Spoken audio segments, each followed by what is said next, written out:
Assalamualaikum warahmatullahi wabarakatuh. Apa kabar semuanya? Semoga semua dalam keadaan baik. Kali ini kita akan coba mempelajari materi vektor. Nah, terkait latihan soal vektor part 1. Jadi di sini kita akan coba bahas beberapa soal yang masuk ke dalam bab vektor. Jadi kita review ya. Kan materi-materinya sudah, jadi sekarang kita coba latihan soal. Oke, kita langsung mulai. Soal pertama. Diberikan titik A dengan koordinat 3, -5, -4. Jadi di sini koordinatnya X, Y, dan Z ya. Yang B juga sama, koordinatnya 6, -1, 3. Dan C, 12, N, 17. Nah, jika A, B, dan C segaris, maka nilai N-nya berapa? Jadi di sini kita mencari nilai N. Dan kita punya clue bahwa A, B, dan C titik-titiknya itu segaris. Nah, kita coba review lagi. Kalau misalkan memiliki titik yang segaris, berarti kita bisa membuat dua vektor, atau lebih sebenarnya, cuman butuhnya hanya dua ya. Dua vektor yang merupakan kelipatan. Jadi, dia itu punya gradien yang sama, tapi mungkin panjangnya beda gitu. Jadi, miringnya aja yang sama, karena kan segaris. Nah, kita misalkan menggunakan vektor AB dan AC. Nah, berarti vektor AB itu sama dengan K kali vektor AC. Maksudnya apa?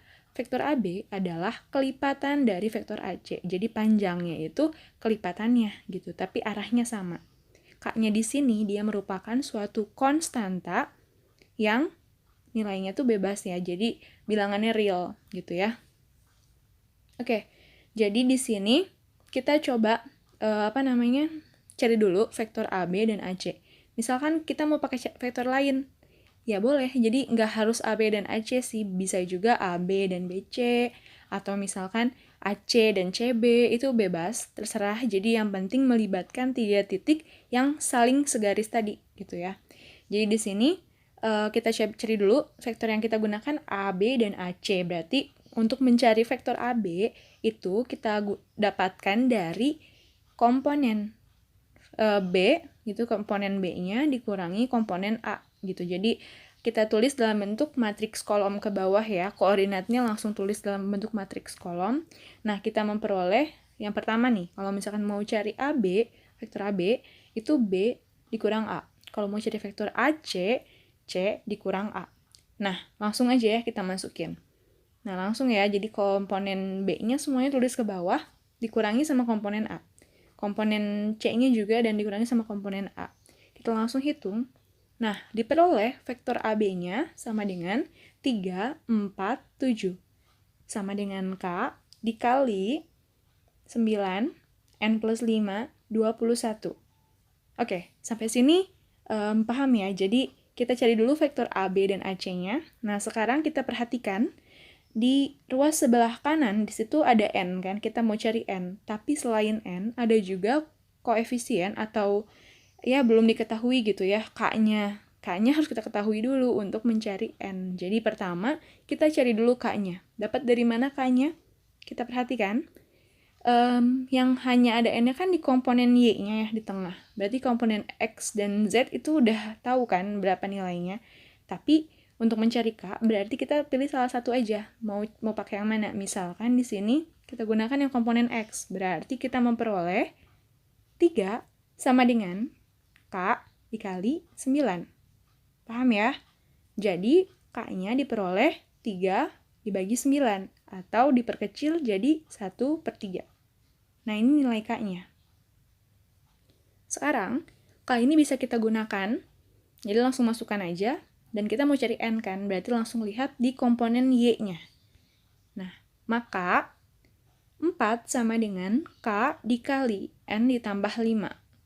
Karena K-nya sudah tahu, langsung diperoleh 4 sama dengan 1/3 dikali N ditambah 5.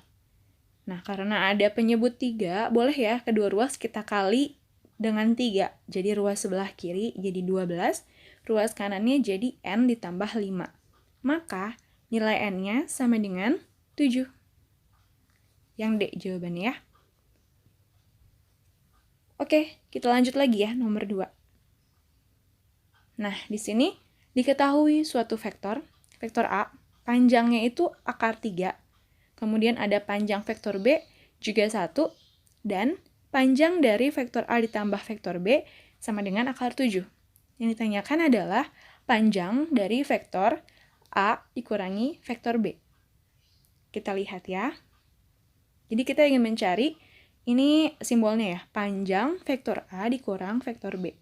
Nah, kalau seperti ini kita bingung ya mulainya dari mana, karena kan ini tidak sama dengan panjang vektor A dikurang panjang vektor B. Jadi kita mulai dari kuadratkan dulu panjang vektor A kurang vektor B. Jadi dikuadratkan.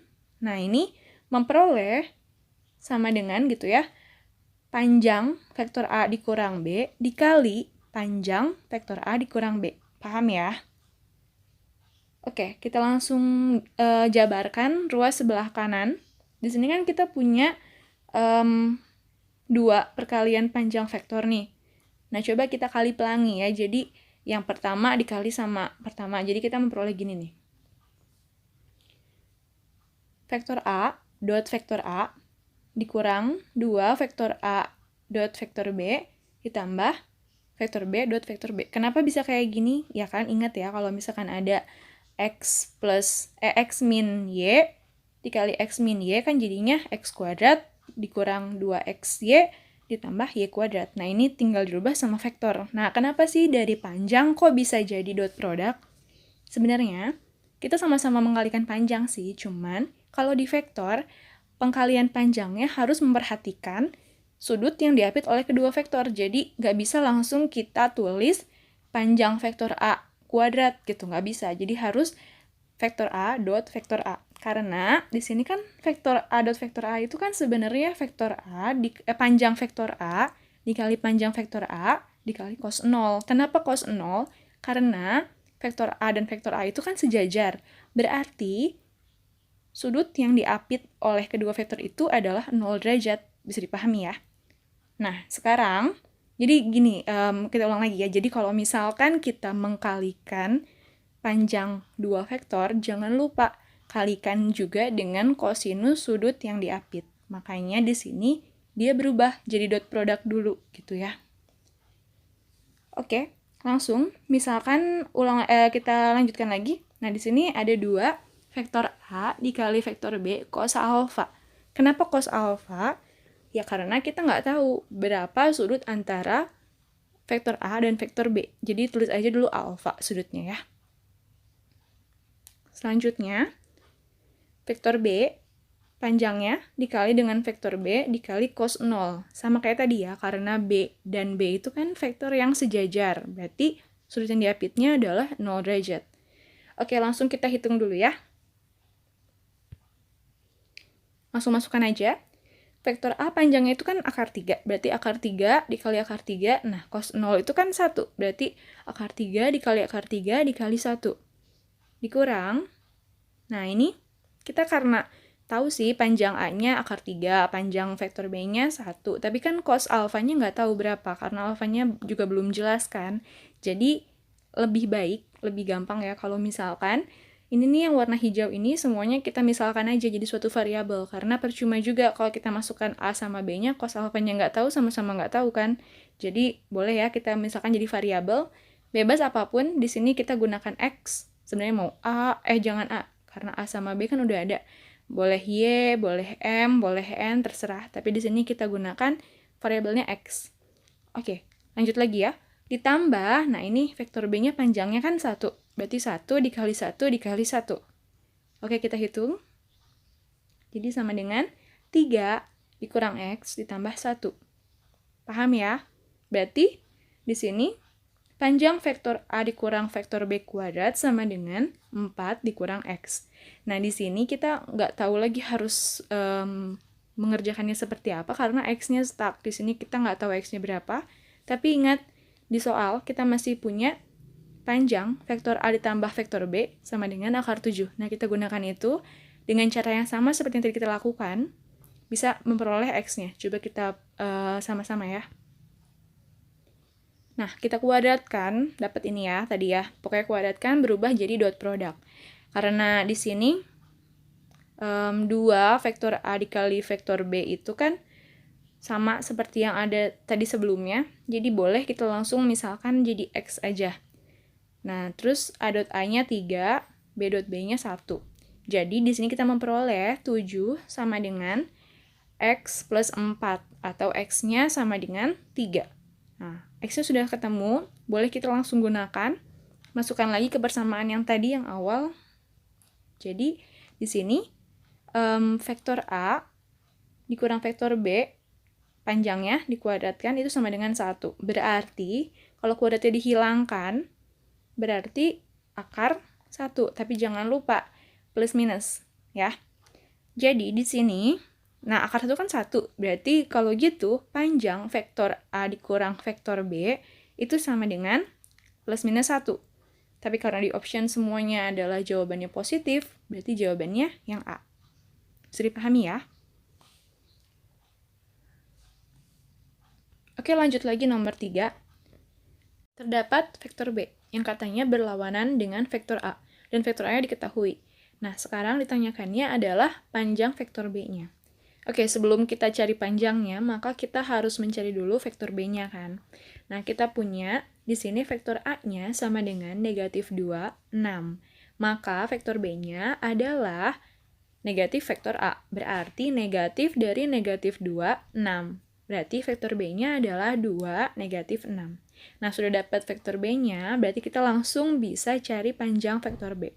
Kalau kita ingat-ingat kembali, panjang vektor B adalah akar dari kuadrat komponen-komponennya. Karena ini ada komponen X dan Y, berarti panjang vektor B sama dengan akar dari 2 kuadrat ditambah negatif 6 kuadrat. Ya, walaupun negatif atau positif, di sini kalau dikuadratkan jadi positif ya. Jadi di sini 4 ditambah 36. Hasilnya adalah akar 40. Berarti kalau kita sederhanakan, akar 40 itu sama dengan 2 kali akar 10 gitu ya. Jadi jawabannya yang D. Oke, selanjutnya nomor 4. Nah, di sini diketahui vektor W dengan komponen I ditambah 2J dikurang 2K, maka panjang W dan vektor satuan dari W berturut-turut adalah, kita tuliskan dulu ya W-nya dalam bentuk matriks kolom ke bawah. Jadi vektor W itu sama dengan 1, 2, negatif 2. Nah, panjang vektor W sama seperti tadi, berarti akar dari komponen-komponennya.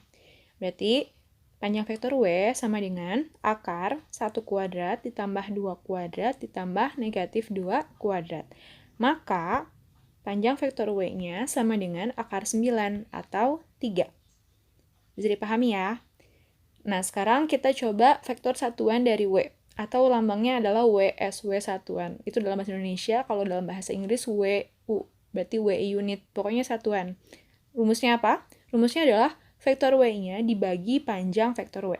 Nah, vektor W-nya sendiri kan kita tahu, tadi adalah I ditambah 2J dikurang 2K, dibagi 3. Berarti langsung aja dibagi 3, jadinya 1/3I ditambah 2/3J dikurang 2/3K.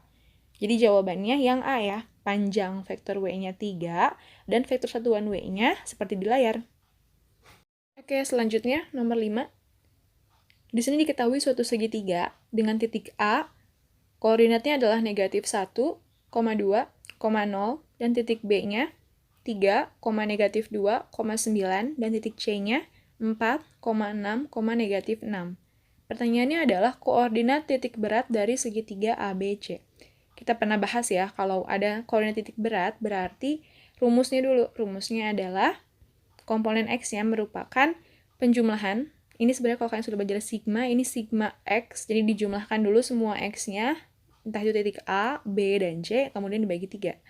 Nah, Y-nya juga sama, Z-nya juga sama. Gitu. Jadi, dijumlahkan semua titiknya, komponen-komponennya, baru dibagi 3. Berarti titik berat dari soal nomor 5 ini bisa langsung dihitung. Kayak gini kan, berarti. Nah, langsung aja dihitung. Berarti kalau gitu, X-nya itu adalah negatif 1 ditambah 3 ditambah 4 dibagi 3. Y-nya adalah 2 ditambah negatif 2 ditambah 6 dibagi 3. Z-nya adalah 0 ditambah 9 ditambah negatif 6 dibagi 3. Berarti hasilnya adalah 6 per 3, 6 per 3, 3 per 3. Atau sama dengan 2,1. Yang A ya jawabannya. Oke, lanjut lagi ya, nomor 6. Di sini diketahui panjang A sama dengan 10. Panjang B-nya 6, dan sudut yang dibentuk oleh kedua vektor adalah 30 derajat. Maka, vektor A dot vektor B adalah, ini jadi perkalian secara dot product. Kita harus review dulu, dot product itu apa sih? Nah, dot product itu adalah suatu perkalian vektor yang hasilnya merupakan skalar. Kalau ada dua vektor, misalkan U dan V seperti di layar, maka dot produknya bisa dalam dua cara kan. Bisa cara pertama, itu dikalikan seperti biasa, yang bersesuaian komponennya. Atau yang nomor 2, kalau ada sudutnya, bisa langsung digunakan panjang vektor U dikali panjang vektor V dikali cos theta. Theta-nya merupakan sudut yang diapit oleh vektor U dan vektor V. Nah, sekarang kita perhatikan, di soal nomor 6 ini, kira-kira kita gunakan rumus yang pertama atau yang kedua ya? Karena sudah diketahuinya panjang, dan juga vektornya sudah tahu, sudutnya itu 30 derajat, berarti kita gunakan rumus yang kedua. Oke, berarti vektor A dot vektor B sama dengan panjang vektor A dikali panjang vektor B dikali cos 30. Nah, langsung kita masukkan. Karena cos 30 sama dengan setengah akar 3, maka vektor A dot vektor B sama dengan 10 dikali 6 dikali setengah akar 3. Jawabannya berapa? 30 akar 3. Bisa ya? Jadi yang C. Oke, lanjut lagi nomor 7. Di sini diketahui vektor A sama dengan 4i dikurang 8j ditambah k, dan vektor B-nya 2i ditambah j dikurang 2k. Maka vektor vektor A dot vektor B-nya adalah, nah sama ya kayak tadi, jadi ada dua rumus yang bisa digunakan. Kira-kira untuk soal nomor 7 kita gunakan yang mana ya? Rumus yang pertama. Jadi langsung kita tulis A dan B-nya dalam bentuk matriks kolom ke bawah, boleh ya. Jadi vektor A dot vektor B tinggal kita kalikan komponen yang seletak. Jadi di sini 4 dikali 2, 8. Terus negatif 8 dikali 1, negatif 8. Dan 1 dikali negatif 2, negatif 2. Maka jawabannya 8 dikurang 8 dikurang 2. Jawabannya negatif 2. Yang B. Mudah ya. Jadi kalau dot product, kalian tinggal pilih dua rumus yang ada di layar. Gitu. Oke, nomor 8. Nah, di sini juga sama, diketahui suatu vektor A itu sama dengan I dikurang J ditambah 2K. Vektor B-nya negatif I ditambah J ditambah K. Maka kosinus sudut antara vektor A ditambah 2B dan vektor 2A ditambah B adalah, nah di sini kalau sudah membicarakan kosinus sudut, berarti kita bisa gunakan dot product, itu rumusnya tapi yang kedua, gitu ya. Jadi coba kita perhatikan dulu, tapi sebelum kita mulai sih sebenarnya lebih enak kalau kita misalkan dulu. Jadi misalkan dulu A-nya ditambah 2 vektor B-nya jadi C, supaya lebih gampang nulisnya ya. Dan 2 vektor A ditambah B-nya jadi vektor D. Maka kita cari dulu C dan D-nya, panjangnya juga. Berarti vektor C-nya itu sama dengan vektor A-nya ditambah 2 vektor B kan. Langsung dihitung aja. Ternyata vektor C-nya adalah negatif 1, 1, 4. Nah, panjang vektor C-nya tinggal akar dari negatif 1 kuadrat ditambah 1 kuadrat ditambah 4 kuadrat. Sama dengan akar 18. Atau sama dengan 3 akar 2. Disederhanakan ya. Vektor D-nya sekarang sama 2 vektor A ditambah vektor B. Tinggal dihitung, jawabannya ternyata 1, negatif 1, 5. Dan panjang vektor D-nya berarti akar 27. Atau sama dengan 3 akar 3. Oke, udah dapet kan vektor C-nya, panjang vektor C-nya. Karena kita kan mau pakai rumus yang kedua, gitu ya. Tapi ingat, di sini kan kita mau mencari cos theta, berarti tetanya nggak tahu kan berapa. Berarti kalau gitu, ruas sebelah kiri dari persamaan yang baru aja ditulis ini, ruas sebelah kirinya kita gunakan, langsung dikalikan C dan D-nya seperti biasa ya, dengan rumus yang pertama. Dan ruas sebelah kanannya boleh langsung dimasukin aja, panjang vektor C dan D-nya. Jadi langsung, nah seperti di layar, dikalikan yang ruas sebelah kirinya, ruas sebelah kanannya juga sama. Jadi cos θ-nya itu ruas sebelah kiri, kalikannya jadinya negatif 1 dikurang 1 ditambah 20, tapi jangan lupa kita bagi dengan 3 akar 2 dikali 3 akar 3. Jadi kita bagi kedua ruas dengan 3 akar 2 dikali 3 akar 3. Jadi yang sebelah kanannya tinggal tersisa cos θ. Oke, langsung kita hitung, kita sederhanakan, berarti cos θ boleh ditulis di sebelah kiri. Jadi sebelah kanannya berubah, jadinya 18 dibagi 9 akar 6. Kita perkecil boleh ya. Jadi jawabannya 2 per akar 6. Nah, karena ada suatu akar di dalam penyebut, maka kita bisa rasionalkan dikali dengan akar 6 dibagi akar 6. Oke, jadi jawabannya 2 per akar 6 kali akar 6. Atau 1 per 3 akar 6. Yang D. Oke, sampai di sini dulu pembahasan soal vektor part 1. Insya Allah nanti di part 2-nya kita akan coba membahas mengenai cross product dan juga proyeksi vektor. Nah, semoga pembelajaran hari ini dapat bermanfaat. Jangan lupa banyak latihan soal. Wassalamualaikum warahmatullahi wabarakatuh.